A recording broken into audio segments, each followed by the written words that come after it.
नेपाल एक बेहद ही खूबसूरत देश है, जहां पर अक्सर लोग अपनी छुट्टियां बिताने और प्रकृति के करीब कुछ वक्त बिताने के लिए आते हैं। ये देश न केवल भगवान बुद्ध का घर था, बल्कि यह वनस्पतियों और जीवों की कई प्रजातियों का निवास स्थान भी रह चुका है। इतना ही नहीं, इसमें कई यूनेस्को वर्ल्ड हेरिटेज साइट्स भी हैं, जिन्हें देखने का अपना एक अलग ही आनंद है। हालांकि नेपाल के बारे में जानने के लिए बस इतना ही नहीं है। यकीनन इस स्थान की प्राकृतिक सुंदरता हर किसी को मंत्रमुग्ध कर देती है, लेकिन इसके साथ साथ इस देश से जुड़े कुछ फैक्ट्स व्यक्ति को और भी अधिक अचंभित करते हैं। तो चलिए आज इस लेख में हम आपको नेपाल से जुड़े कुछ इंटरेस्टिंग फैक्ट्स के बारे में बता रहे हैं, जो यकीनन आपको भी बेहद अच्छे लगेंगे। नेपाल एक ऐसा देश है जहाँ पर कई पर्वत चोटियाँ स्थित हैं। इसमें सबसे अधिक आश्चर्यजनक बात यह है कि पूरे विश्व की 10 सबसे ऊंची पर्वत चोटियों में से 8 नेपाल में ही स्थित हैं। इसमें 8,848 मीटर की ऊंचाई वाला माउंट एवरेस्ट भी शामिल है। आमतौर पर नेपाल के पर्वत हमेशा ही दुनिया में लोगों को आकर्षित करते हैं। हालांकि बहुत कम लोग जानते हैं कि नेपाल ऊंचाई और गहराई दोनों में एक बेहतरीन क्षेत्र है। यहाँ पर 4,375 मीटर गहरी काली गंडकी घाटी है। इसे दुनिया की दूसरी सबसे गहरी घाटी कहा जाता है। ये घाटी काली गंडकी नदी द्वारा बनाई गई है। हम सभी अपना स्वतंत्रता दिवस बेहद ही हर्षोल्लास के साथ मनाते हैं, लेकिन नेपाल एक ऐसा देश है जहां पर स्वतंत्रता दिवस नहीं मनाया जाता है। जी हाँ, नेपाल दक्षिण एशिया के सबसे पुराने देशों में से एक है, लेकिन फिर भी ये देश कभी किसी अन्य देश या साम्राज्य का गुलाम नहीं रहा। ऐसे में जब इस पर कब्जा ही नहीं हुआ तो आजादी का कोई सवाल ही नहीं रहा। इसलिए वहाँ पर स्वतंत्रता दिवस भी नहीं मनाया जाता है। लेकिन हाँ, इस देश में 20 सितंबर को राष्ट्रीय संविधान दिवस मनाया जाता है। नेपाल दुनिया का एक ऐसा देश है जहाँ पर महिलाओं को कई तरह की छूट मिलती है। यहाँ पर एक महिला एक ही समय पर कई पुरुषों के साथ विवाह का संबंध रख सकती है। नेपाल देश में ये पूरी तरह से मान्य है। नेपाल में कुंवारी लड़कियों की पूजा करने की परंपरा है। यहाँ तक कि इस देश में एक कुमारी मंदिर भी है, जिसकी लोगों के बीच बहुत अधिक मान्यता है। दरअसल इसके पीछे भी एक किस्सा है। एक बार नेपाल में बहुत ही भीषण भूकंप आया था, जिससे पूरा नेपाल ही क्षतिग्रस्त हो गया था, लेकिन कुमारी देवी के मंदिर के आसपास की जगह को किसी भी तरह की क्षति नहीं हुई। इसके बाद से ही वहां पर नवरात्र के समय कुंवारी लड़कियों का पूजन किया जाने लगा। समय के मामले में नेपाल दुनिया के अन्य देशों से थोड़ा पीछे है। दरअसल नेपाल का समय टाइम जोन के हिसाब से नहीं चलता है, बल्कि माउंट एवरेस्ट के हिसाब से चलता है, जिसके कारण यहाँ का समय UTC अर्थात विश्व मानक समय से करीबन 45 मिनट पीछे है। ऐसे में अगर आप नेपाल जाते हैं तो आपको वहाँ पर अपनी घड़ी 45 मिनट पीछे करनी होगी। इस आर्टिकल के बारे में अपनी राय भी आप हमें कमेंट बॉक्स में जरूर बताएं। साथ ही अगर आपको ये लेख अच्छा लगा हो तो इसे शेयर जरूर करें। व इसी तरह के अन्य लेख पढ़ने के लिए जुड़ी रहे आपकी अपनी वेबसाइट हर जिंदगी के साथ। ये देश हिमालय में स्थित है और भौगोलिक दृष्टि से स्थलरुद्ध है, क्योंकि इसकी सीमाएं एशिया के सबसे महत्वपूर्ण देशों से लगती हैं, जिसके उत्तर में चीन और दक्षिण में भारत है। नेपाल अपने बड़े आकार के पड़ोसियों की तुलना में एक छोटा देश है। हालांकि इसके विशाल और विविध परिदृश्य, तराई के हरे भरे जंगली मैदानों से लेकर दुनिया की सबसे ऊंची और बर्फीली अल्पाइन चोटियों तक, इसे अपने आप में अविश्वसनीय बनाते हैं। पौराणिक और भूवैज्ञानिक अध्ययनों के अनुसार यह माना जाता है कि नेपाल की राजधानी काठमांडू मूलतः एक झील थी।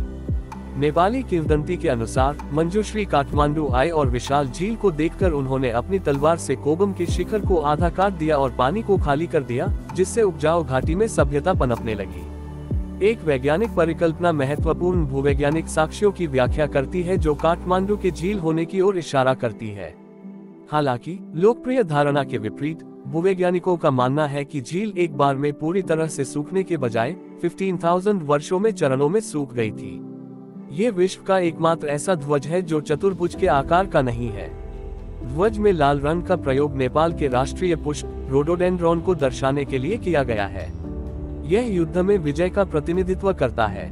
ध्वज की नीली सीमा शांति का प्रतीक है।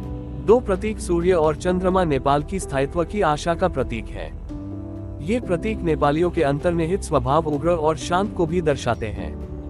ऐसा माना जाता है कि नेपाल का एक छोटा सा गांव लुम्बिनी भगवान बुद्ध का जन्मस्थान है। हालांकि बौद्ध धर्म के बजाय हिंदू धर्म देश में सबसे महत्वपूर्ण धर्म बना हुआ है। 2006 तक नेपाल एकमात्र ऐसा देश था जिसका आधिकारिक धर्म हिंदू धर्म था।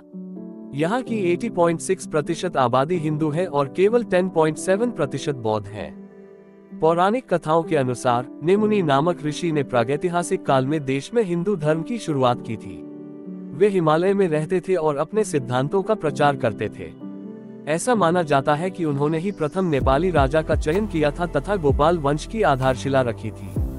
गोरखा सैनिक शक्तिशाली लड़ाके होते हैं जो ब्रिटिश और भारतीय सशस्त्र बलों की विशेष इकाइयों में सेवा करते हैं।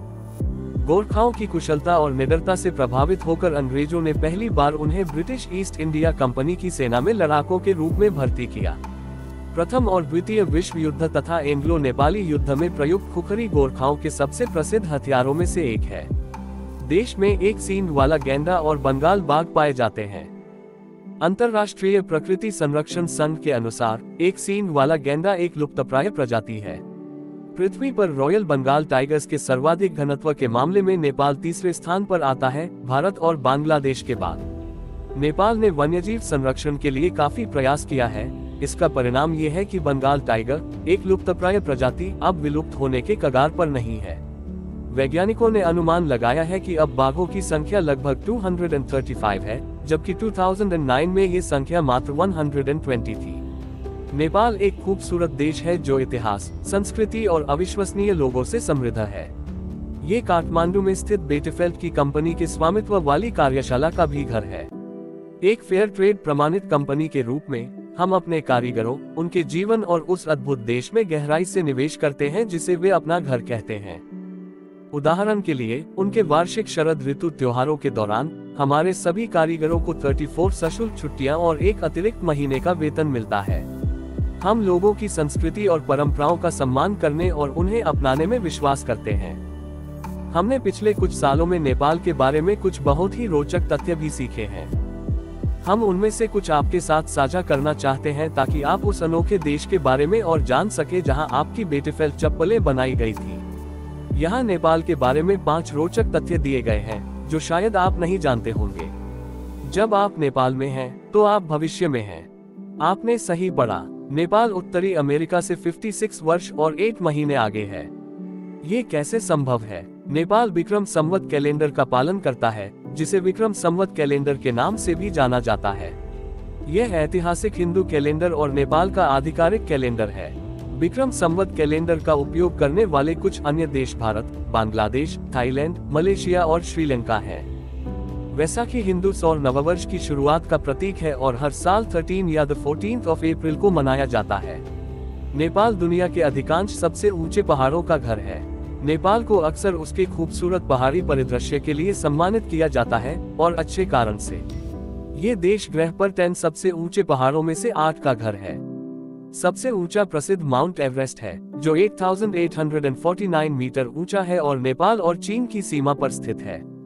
अन्य पर्वत हैं, जिनकी ऊंचाई इस प्रकार से है: कंचनजंगा 8586 मीटर ऊंचा, लोत्से 8516 मीटर ऊंचा, मकालू 8481 मीटर ऊंचा, चो-ओयू 8201 मीटर ऊंचा, धौलागिरी आई 8167 मीटर ऊंचा, मनासलू 8156 मीटर ऊंचा।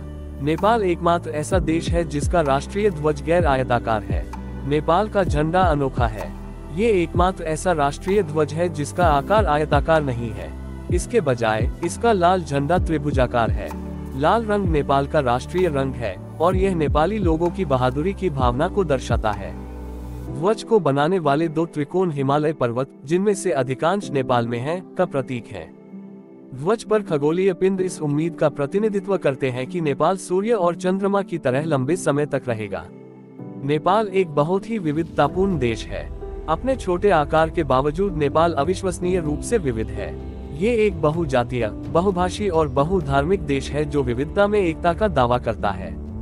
नेपाल 80 विविध जातीय समूहों का घर है, जिनके लोग 123 से अधिक विभिन्न भाषाएं बोलते हैं।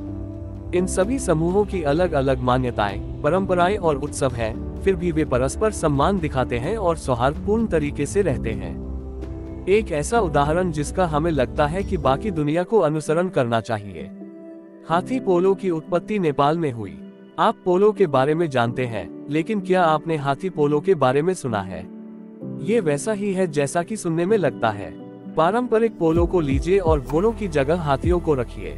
कहा जाता है कि हाथी पोलो की उत्पत्ति नेपाल के मेघोली में हुई थी और यह देश हाथी पोलो का मुख्यालय और विश्व हाथी पोलो चैंपियनशिप का स्थल बना हुआ है। इस खेल में भाग लेने वाले अन्य देशों में भारत और थाईलैंड शामिल हैं। यहाँ तक कि इंग्लैंड और स्कॉटलैंड भी टीमें बनाने के लिए जाने जाते हैं। हमें ये देखने की जरूरत है। ये रही नेपाल के बारे में 5 रोचक तथ्य जो शायद आप नहीं जानते होंगे। अगर आपको हमारी यह वीडियो पसंद आई है तो इस वीडियो को दोस्तों में शेयर करें और हमारे चैनल को सब्सक्राइब करें।